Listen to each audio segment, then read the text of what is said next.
بسم الله الرحمن الرحیم. السلام علیکم ګران کتونکو، عبدالله شیرین یو بیا ستاسو په درنه خدمت کې حاضر یم.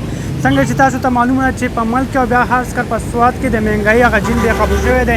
هر طرف ته کوم قیمتونه وګورو، که هغه د اشیاء خوردونو شي، که د فل فروټ د سبزیانو دي، یا دغه هم د بیلونو قیمتونه دي، هغه ډېر زیات سیوا راځي او خلک ډېر زیات پریشان دي. محمد فاروق صاحب سره موجود دی، د هغه تپوس کوو چې هغه ته څه ستونزې دي او په دې باندې هغه څه نظر لري. السلام علیکم. سلام. فاروق صاحب بازار ته راوتی، سوداګانې وکړې، مهنګایي ده، څه مشکلات دي؟ مهنګایي خو دومره ده چې د حد نه سیوا په 2200 روپۍ باندې نن چلی ټماټر دي که نه، نو دا غریب سړی څه ووایم کولی، نو د چا مزدوري او نن سبا خو د چا مزدوري نشته. صحیح. لاول به دا خبره کېدې چې عمران خان حکومت ته هر شی ګران دی. عمران خان خو هم ګوره لاړو که نه، اوس خو د دوی حکومت دی، بغیر دا چې دوه عوامو له سره ریلیف ورکړی وی، نو نن سبا څوک مزدوریانې نشته او دا هر څه ګران دي که نه. د بجلۍ بیلونو ته وګورئ نو 2-3 زره روپۍ به یو کس پسې ټیکس دی، نو دا به د کم دره به خلک ورکوي که نه، چې 20,000 روپۍ او 30,000 روپۍ دغه شي، او چې سړي خپل کور وي نو دا خو په کرایه باندې اوسېدل.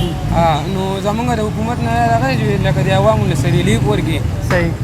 ډېره مهرباني. تاسو د فاروق صاحب خبرې واورئ، خو نننۍ نرخنامه چې زه تاسو ته ووایم نو ټماټر چې کوم دي هغه په 110 روپۍ دي، خو بعضې ګاهکونه اکثر راشي هغو ته فریاد هم کوي چې همته په 110 روپۍ باندې بیا ټماټر نه میلاوي. که موږ په نور ځایونو خبرې وکړو نو 110 ټماټر چې کوم دی هغه بیا ټماټر چې دی 160-150 روپۍ هغه خرڅېږي.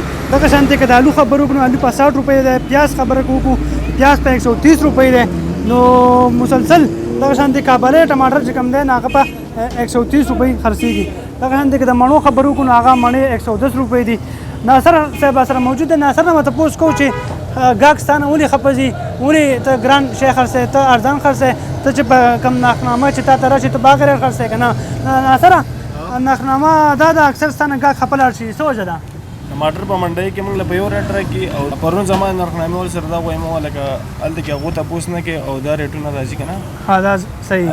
هغوی یو شان ریټونه لیکي او دلته بل شان راځي. صحیح. نو لکه د دې تپوس ته وکړئ. تاسو ته منډۍ کې ګرام میلاوي؟ موږ ته منډۍ کې هم ګران میلاوي، دلته بیا موږ هم ګران خرڅوو. صحیح. نو خلکو ته عوامو ته تکلیف دی، دا تکلیف یې ختم شي. دا وخت یو مشر موجود دی، هغه چوک ته راغلی سبزي علي سودا کوي، هغه نه تپوس کوو چې هغه څه تاثرات لري. السلام علیکم جی. وعلیکم سلام. ایسے مهنګایي ده، اخر کم طرف ته روان یو، مشکلات دي، نه مزدوري شته، څه تاثرات لري؟ یاره صاحبه مهنګایي خو دومره ده چې خلک په خپلو بچو خرڅولو حیران دی. د بجلۍ بیل ته وګوره، سیدې به 600 ټیکس پر پسې 3,000 4,000 10,000 راځي، دا به خلک کم دی نه راوړي، که نه شي کولی قرار شي. زمونږ دا وزیر اعلی یا نور دا د څه لپاره په کار لره چې د کوم نه مسلې حل کړي. ښه وړه دي په 100 روپۍ به بورې مقرر کړې، 35 ما بل اورېدلو 35 روپۍ دې لا ایستلي دي چې د 35 روپو دا شی ته مال راوړې کوڅو کې به هر څه پراته وي، خلک غریبانان دومره شي چې ټینشنونه بیماریانې خلکو ته ولګېدې دې مهنګایي د وجې نه. نو دا به موږ له دا مسلې بل ځای نه څوک نه دا مسلې حل کړي. دا دغه د حکمرانان تللي دي، دا غریب خلک ووټ ورکړي، هغه دی دا خلک ورسوي، هغه هلته غیرکمال ناستي. هلکه کم از کم د خپل قوم باندې خو رحم وکړي، د خپل قوم مسلې هغه حل کړي، دې ته رامخ کړي. قوم څه چل وکړي، تاسو څه نه منئ د حق قوم هغه ستاسو سره تعاون کوي، خو تاسو هم دې قوم سره څه وکړئ. چونکې مزدوري ونیسي، خلکو ته مشکلات دي، ستاسو ژوند څنګه تېرېږي؟ اعوذ بالله من الشیطان الرجیم، بسم الله الرحمن الرحیم.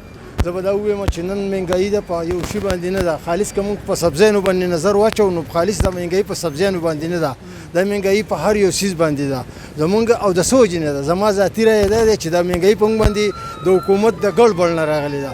دا دومره وخت شو دوی په خپلو کې ګړبړ لخ کړي دي، دا غویمۍ رخ کړې ده او قوم ته نظر نشته چې کله زمونږ حکومت پاک شو صفا شو یو طرفه شو دا مهنګایي به انشاءالله تعالی اتومیټک ختم شي. د دا اوس موږ چې دا بیل په ما پسې راغلی، زه دې بیل له راغلی، دا بیل مې داخلول له راوړی دی. په دې بیل کې چې دی زما په دې بیل کې دا پکې دیو ته څه رعایت لیکلی که څه ورته لیکلی دی، خو د خپل بیل نه علاوه په دې کې 2,321 روپۍ سیوا دي. نو د یو طرف ته د مهنګایي ده او بل طرف ته پکې دا 2,000 زه په دې پوه نه یم چې دا پکې د څه دي. دا کرایه کور دی؟ زما خپل کور دی، ما کرایه نشته. بیا هم کرایه ورکوې؟ نو کرایه خو دا کرایه شوه، کرایه کور ټیک شو. نو زه دا حکومت ته درخواست کوم چې موږ د ملک خو پاکو یو طرفه خپل پاک حکومت جوړ کړي، دا ګډوډ ختم شي، نو ډیر به مهرباني. ډیره مهرباني. ګران کتونکو دی وایي چې کم منډایي کې هم ته کوم سبزیان یا فل فروټ ملاویږي نو هغه هم د هلته ګران ملاویږي چونکې هر څه ګران شوي دي هغې وجې که موږ وګورو پیټرول ته وګورو ډیزل ته وګورو هغې قیمتونه اوس یوه شوي نو دغه هم دې خلکو ته ډېر زیات مشکلات دي او ستونزې دي او دا خلک دغه مطالبه کوي د حکومت نه بار بار چې زم په حال دې رحم وکړی شي هم ته چې کم مشکلات دي کم ستونزې دي په دې زر ته زر حکومت نظرثاني وکړي او هم ته هر سره ارزان کړی شي